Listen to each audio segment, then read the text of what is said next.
Turning now to your community focus, South Coast rail service is expected to begin next year, but will that really happen? Joining me now, New Bedford Mayor John Mitchell to talk about that and much more. Mayor, thanks for being here. Thanks for having me, Kim. So before we talk about that South Coast rail, I want to ask you about the news of the day. RJ Coulter just reported at the top of the show 6 people were injured in a shooting that happened overnight, and the suspect or suspects have not yet been caught.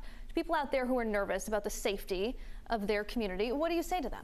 Yeah, well, what they need to know is that we're on it. I was there within a few hours of the shooting. It took place in the early morning hours, and the police are actively investigating. It's in a part of the city that had years ago experienced a great deal of gun violence.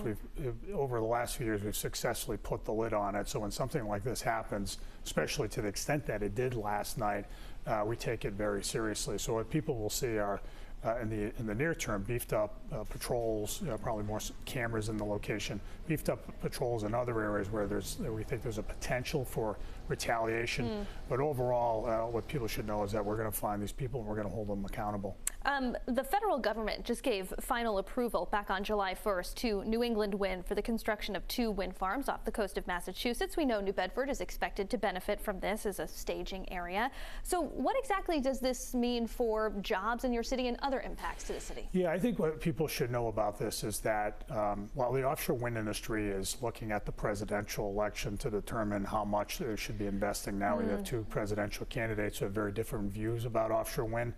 That this project now has federal approval, that means that it is very likely to go forward. This is the Avangrid project, and it is likely to result in a fair amount of investment in New Bedford.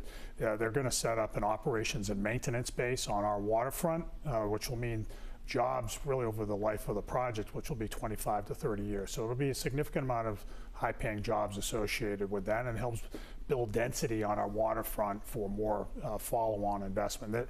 There's also a manufacturing component as well. There's a company that makes cranes for the offshore wind industry that has agreed to set up shop in New Bedford if Avangrid's contract is awarded. So there's a lot to look forward to. Let's talk about South Coast Rail. We're now hearing that it will be up and running for passengers next year, but we've heard that story before, and there's been continued delays. How confident are you at this point that people will be able to hop on that train in New Bedford?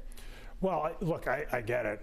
People are frustrated. I'm frustrated by the pace of the construction, but what's different now from days before when we were hearing, well, it's going to be built, and it was this sort of waiting for Godot exercise.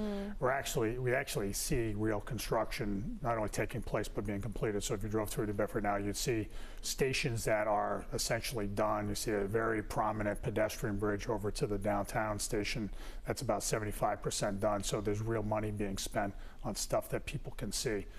Look, what I've expected is that MBTA provide a date when it'll open up, and it's done that. Now we just have to make sure we hold them accountable to that date.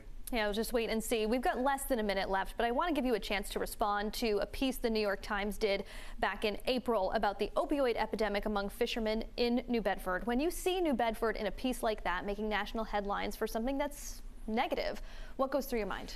Yeah, I mean, it's not something that we wish to tout. I mean, the piece was about opioid use in the fishing industry on the East Coast generally, not just in New Bedford, but because we're the largest fishing port, it was a focus. And while opioid use by every account is significantly down over the last 20 years in the fishing industry, it's still more prevalent than it is in the general society. So, look, the piece made a point that Narcan should be on every vessel. That's hard to disagree with, frankly.